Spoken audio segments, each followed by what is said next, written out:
Happening now at 5, a Portland City Commissioner laying out his own idea of how Portland's government should change. Good evening, I'm Elizabeth Din. And I'm Dan Tilkin in for Jeff tonight. It flies in the face of a ballot measure at stake next month that could release the Rose City from its commissioned form of government and expand city council.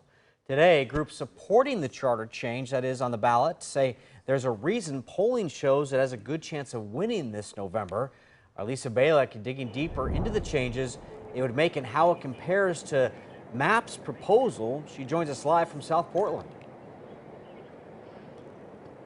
Yeah, the charter reform measure that Portland voters will have a say on within the next month. By November, they have to get that ballot in. It should be coming in a couple of weeks.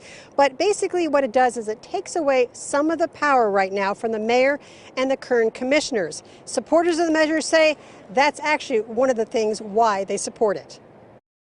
This measure was created by the people, for the people, to give our communities more choices, to better capture and amplify their voices. The measure would expand the members of City Council from the current 5 to 12, 3 people from each of 4 districts around the city. It would also have the mayor hire a professional city manager to be in charge of most of the bureaus, rather than the commissioners. And the commissioners would be elected by ranked choice voting. Supporters say it's time for Portland to change its form of government to be more representative. I've watched city council people be assigned to bureaus for which they have no real life or professional experience to be successful at managing. I've watched bureaus point fingers at each other, and I've watched all the mayors throw them all under the bus. It's madness. Commissioner Mapps, though, is opposed, so he now has a proposed plan which he says is just in case the November ballot measure doesn't pass. He proposes 7, not 12 members, and would give the mayor veto power.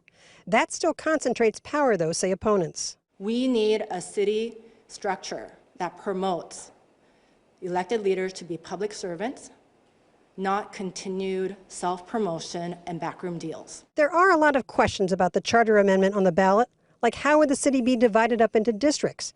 But first, the measure has to go before voters, ballots going out in just a couple of weeks.